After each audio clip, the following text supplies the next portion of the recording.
مسلمانوں کے لباس پہ پابندی لگانے کا پلان ہے، مسلمانوں کی داڑھی پہ پابندی لگانے کا پلان ہے، مسلمان خواتین کے پردے اور حجاب اور برقعے پہ پابندی لگانے کا پلان ہے۔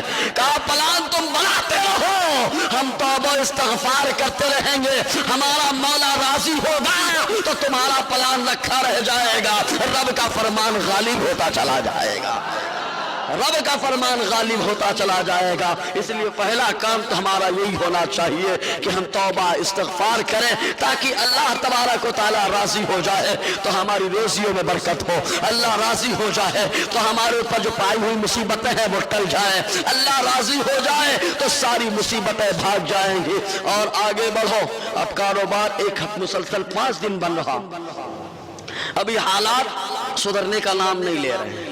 اچھا ایک بات بتاؤ، انسان روزی دیتا ہے کہ اللہ؟ اچھا تو اللہ جب روزی دیتا ہے تو اس نے روزی دینے کا طریقہ بھی بتایا ہے نا، ہے بولو یار، منایا نا، ہر چیز کا اس نے ایک طریقہ بتایا۔ کہا اس طریقوں کو یا تو قرآن میں ذکر فرمایا گیا یا حضور کے فرمان نے سمجھایا ہے۔ کہا آقا کا ایک فرمان سنیں، حضرت عبداللہ ابن عباس رضی اللہ تعالیٰ عنہما بیان فرماتے، حضور نے فرمایا، ابو داؤد شریف کی حدیث پاک، آقا فرماتے من لزم الاستغفار جعل اللہ له من ضیق مخرجا ومن کل ہم فرجا ورزقه من حیث لا یحتسب۔ حضور فرماتے جو بندہ توبہ استغفار کو لازم کر لیتا ہے اللہ تعالیٰ اس کو 3 نعمتیں عطا فرماتا ہے۔ توبہ یہ کرے گا 3 نعمتیں اللہ عطا فرمائے گا۔ پہلی نعمت یہ ہے کہ اللہ تعالیٰ ساری پریشانیوں سے اسے نجات عطا فرمائے گا۔ پہلی نعمت یہ کہ پریشانیوں سے نجات، من کل ضیق مخرجا، ساری تنگیوں سے اللہ اسے نجات عطا فرمائے گا۔ کہا بہت ساری مال کی تنگی ہے، کہا نجات اللہ عطا فرمائے گا۔ کہا بہت مسائل ہے، چلنے میں پریشانی ہے، رہنے میں پریشانی ہے، کھانے کا معاملہ بڑا پیچیدہ ہوتا جا رہا ہے، مسلمانوں کو عبادت کے لیے پریشانی کا سامنا ہے، تلاوت کے لیے پریشانی کا سامنا ہے، تو کہا ہے مسلمان مقابلہ کر اور مقابلے کے ساتھ ساتھ رب کو راضی کر، توبہ کر، اللہ تعالیٰ ساری پریشانیوں سے تجھے نجات عطا فرمائے گا۔ دوسری نعمت کون سی ہے؟ وَمِن كُلِّ ہَمٍّ فَرَجًا، جتنے بھی غم لاحق ہو رہے ہیں اللہ تبارک و تعالیٰ سارے غموں سے نجات عطا فرما دے گا، سارے غم دور فرما دے گا۔ اور تیسری بات، توبہ کرنے والے سے وَرَزَقَهُ مِنْ حَيْثُ لَا يَحْتَسِبُ، جو بندہ توبہ کرے گا اللہ تعالیٰ اس کو روزی وہاں سے دے گا کہ بندہ گمان بھی نہیں کر پائے گا۔ مطلب غیب سے روزی عطا فرمائے گا، یہی تو مطلب ہے، اللہ وہاں سے روزی دے گا کہ گمان بھی نہیں کر پائے گا۔ تو توبہ استغفار کرنے کا یہ فائدہ، ایک بار توبہ استغفار اپنے گناہوں کو یاد کر کے کریں، استغفر اللہ ربی من کل ذنب واتوب الیہ، استغفر اللہ ربی من کل ذنب واتوب الیہ، استغفر اللہ ربی من کل ذنب واتوب الیہ۔ تو آقا فرماتے جس نے اس کو لازم کر لیا 3 نعمتیں، پہلی نعمت یہ ہے ساری تنگیوں میں اللہ اسے نجات عطا فرمائے گا، دوسری بات یہ کہ غموں میں خوشحالی عطا فرمائے گا، تیسری بات یہ کہ اللہ تبارک و تعالیٰ اس کو وہاں سے روزی عطا فرمائے گا کہ اس نے گمان بھی نہیں کیا ہوگا۔ تو ہم توبہ استغفار کریں، کیا کریں؟ زور سے بولیے نا یار، ہاں یہ ہمارے فائدے کی چیزیں ہیں، توبہ استغفار کریں، ورنہ ہمارا حال تو ایسا ہے کہ اگر کچھ کڑو کڑو ملتا ہے تو تھوک دیتے ہیں، جہاں میٹھا میٹھا ملتا ہے تو کھا لیتے ہیں، مطلب جو اپنے فائدے کی رہتی ہے تو آنے دو، اور جہاں تھوڑا سا تو نہیں بابا نہیں چلے گا، ایسا نہیں ہونا چاہیے۔ اسلام نے ہم کو ذہن دیا، حضور صلی اللہ علیہ وسلم روزانہ کتنے بار؟ 100 بار یا 70 بار توبہ استغفار کرتے تھے۔ کیوں؟ حضور سے کون سا گناہ ہوا؟ ارے میرے نبی کو اللہ تعالیٰ نے معصوم ہی نہیں معصوموں کا سردار بنایا ہے، اور اگر کوئی بولے گا گناہ تو دوڑا لوں گا اس کو، اس لیے کہ اللہ تبارک و تعالیٰ نے معصوموں کا سردار بنایا۔ انبیاء سے گناہ نہیں ہوتا، فرشتوں سے گناہ نہیں ہوتا، سب کا سردار اللہ نے اپنے حبیب کو بنایا ہے، محبوب خدا ہے۔ اور جب محبوب خدا ہے تو کہا توبہ استغفار کی کیا ضرورت ہے؟ تو مصطفیٰ کریم صلی اللہ علیہ وسلم کے اعداد بتائیں گے کہ ہم کو ضرورت نہیں ہے لیکن امت تو پریشان ہے، اس امت کے لیے تو توبہ استغفار کرنا ہے. رات میں روتے ہیں تو امت کے لیے, دن میں توبہ استغفار کرتے ہیں تو امت کے لیے, پتھر کھاتے ہیں تو امت کے لیے, خون بہتا ہے تو امت کے لیے, محنت کرتے ہیں تو امت کے لیے, سارا کام امت کے لیے ہوتا ہے. لیکن امت اپنے نبی کے لیے کیا کرتی ہے ذرا سوچو مسلمانوں. اسی لیے حالات کے پیش نظر میرے امام نے بہت پہلے کہا تھا, رزق خدا کھایا کیا, فرمان حق ٹالا کیا, شکر کرم ترسے سزا یہ بھی نہیں وہ بھی نہیں. یہ حال مسلمانوں کا. تو توبہ استغفار بہت اہم چیز ہے پیارے. کبھی یہ تو ہے کہ ہم کریں, اب کبھی کبھی ہم نہیں کر پاتے. ہم نہ کر پائیں تو ایسا کام کریں کہ ہماری چیزیں ہمارے لیے بخشش کی دعا مانگیں. ارے زور سے بولے یار. ہماری چیزیں اگر ہمارے لیے بخشش کی دعا مانگے تو اس سے بڑی دولت کیا ہو سکتی ہے یار. ہم کچھ نہیں کر رہے لیکن وہ سامان کر رہا ہے, اللہ بخش دے اس کو, اللہ بخش دے اس کو. وہ زمین کا ہے بخش دے اس کو, فرشتے کا ہے بخش دے اس کو. دیکھو حدیث پاک, جتنے لوگ مسجد میں بیٹھے رہتے ہیں کہتے ہیں نا فری میں ہوٹل پہ بیٹھنے میں فائدہ نہیں ہے. جب فری وقت ہو تو مسجد میں بیٹھنے میں فائدہ.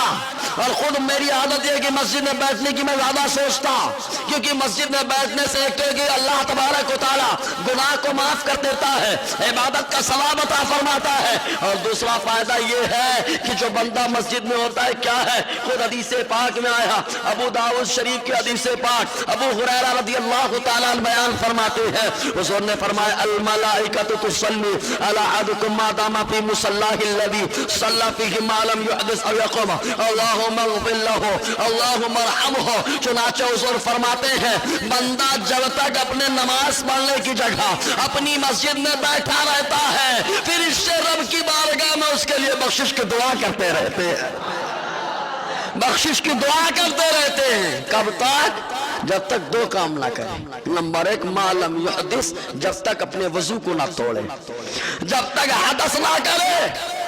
نمبر دو, جب تک وہ اٹھ کر کے نہ جائے, جب تک بیٹھا رہے گا. فرشتے بخشش کی دعا کرتے ہیں, کیا کہتے ہیں اللہم اغفر لہ, اے اللہ اس کے گناہوں کو بخش دے, اللہم ارحمہ, اے اللہ اس کے اوپر رحم فرما. تو پریشانی کا موقع ہے کہاں جائیں, کہاں پریشانی کے موقع پہ دنیا دار کے پاس جائے گا, دنیا بگاڑ دے گی. اس لیے کہ دنیا کا طریقہ یہ ہے کہ دنیا کہتی ہے جب تجھے ٹینشن ہو جائے تو شراب پی لے. دنیا یہ کہتی ہے جب تجھے ٹینشن ہو جائے تو برائی کا ارتکاب کر لے. دنیا یہ کہتی ہے کہ جب ٹینشن ہو جائے تو بدکاری کر لے. لیکن قرآن یہ ذہن دیتا ہے جب ٹینشن ہو جائے تو استغفار کر لے, جب ٹینشن ہو جائے رب کی بارگاہ میں سر کو جھکا لے. اور یہیں پر بہت ساری حدیثیں ہیں کہ حضور صلی اللہ علیہ وسلم نے فرمایا اگر بندے کو کوئی پریشانی ہو رب کی بارگاہ میں سر وہ جھکائے گا, اللہ تعالیٰ اس کی پریشانی کو دور فرمائے گا. بہت ساری حدیثیں ہیں. تو ان باتوں پہ عمل کرنا آج حالات کے پیش نظر ہمارے لیے ضروری ہے. کیا کرنا ضروری ہے؟ نمبر ایک توبہ. توبہ ایک بڑی اچھی بات میں اکثر بول دیتا ہوں, شیطان بہت ڈیرنگ مار رہا تھا رب کی بارگاہ میں.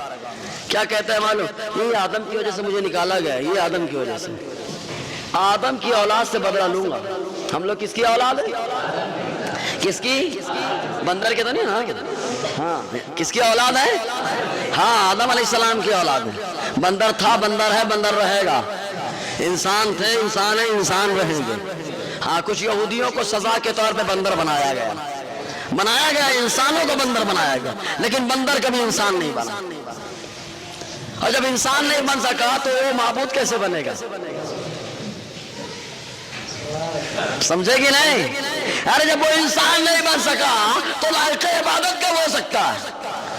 لائق عبادت کب ہو سکتا ہے؟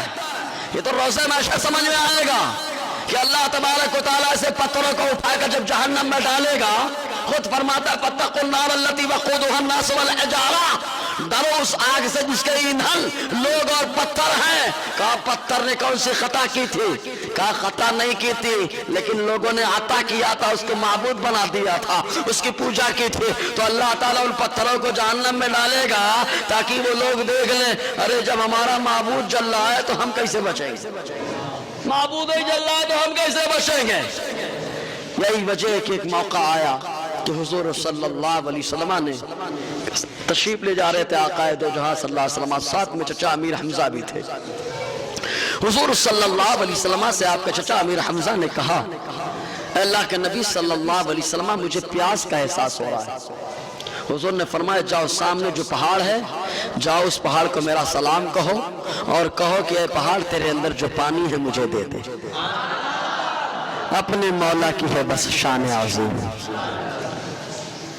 تو آتے امیر حمزہ رضی اللہ تعالیٰ عنہ گئے، جانے کے بعد کہا پیغمبر خدا صلی اللہ علیہ وسلم نے تجھے سلام کہا ہے۔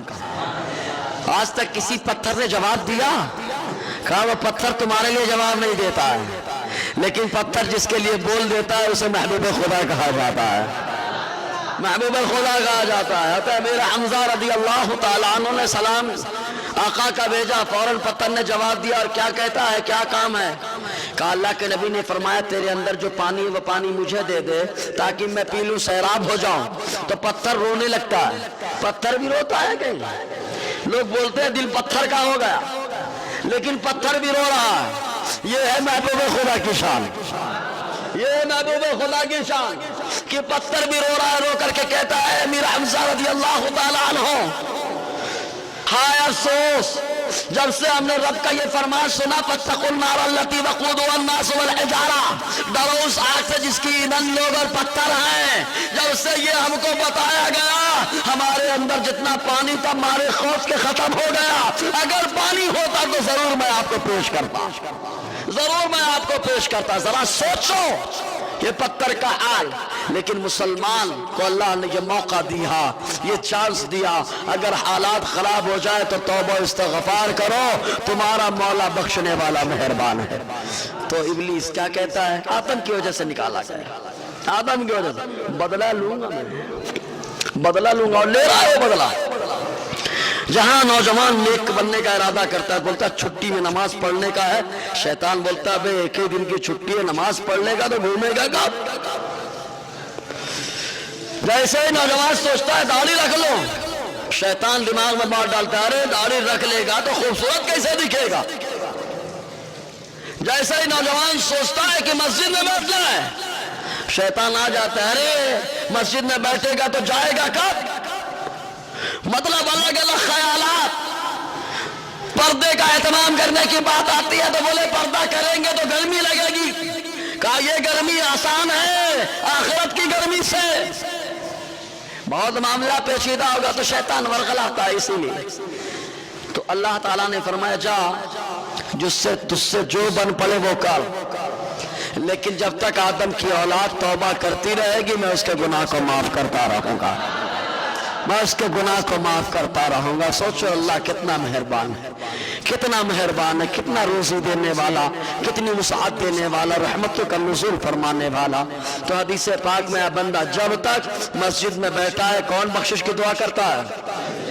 زور سے بولیے یار، آپ بیٹھے ہیں تو کون آپ کی بخشش کی دعا کر رہا ہے؟ کہا بھیا میں تو مولانا کا بیان سن رہا ہوں، میرا کیا؟ کہا مسجد میں بیٹھے عبادت ہو رہی ہے، فرشتے بخشش کی دعا بھی کر رہے ہیں، فرشتے بخشش کی دعا کر رہے ہیں، اور بہت ساری چیزیں۔ ان میں سے ایک بات اور ہے، ہمارے گھروں میں برتنوں میں کھانا کھا کے چھوڑ دیا جاتا ہے، پلیٹ صاف کرنا خود دعوتوں میں نے دیکھا بڑا افسوس ہوتا ہے، لوگ کھانا کھا کے پلیٹ ویسے چھوڑ کے بھاگ جاتے ہیں۔ ہونا کیا چاہیے اس کو صاف کر لیا جائے۔ کہ حدیث پاک میں آیا حضور صلی اللہ علیہ وسلم بیان فرماتے ہیں کہ جب بندہ مومن پیالے کو صاف کر لیتا ہے، پلیٹ کو صاف کر لیتا ہے، وہ پلیٹ جس کے زبان نہیں ہے، وہ پلیٹ جس میں بولنے کی طاقت نہیں ہے، وہ پلیٹ اور پیالہ رب کی بارگاہ میں عرض کرتا ہے مولا اس بندے نے مجھے صاف کیا ہے، اے اللہ اس بندے کے گناہوں کو اسے صاف فرما دے۔ سوچو ہم کچھ نہیں کرتے لیکن بہت کچھ ہو رہا ہے، ہمارا کام ایسا ہو جاوے۔ تو توبہ استغفار کی اس لیے اہمیت ہے۔ اور حدیث پاک میں ایک جگہ آیا، ہم لوگ ڈر رہے ہیں کہ عذاب آ جائے، عذاب آ جائے۔ دیکھو یاد رکھو جب تک بندے استغفار کرتے رہیں گے اللہ عذاب سے انہیں بچا کر رکھے گا۔ حدیث پاک میں مسند امام احمد بن حنبل کی حدیث پاک، حضرت فضالہ ابن عبیدہ رضی اللہ تعالیٰ عنہ روایت کرتے ہیں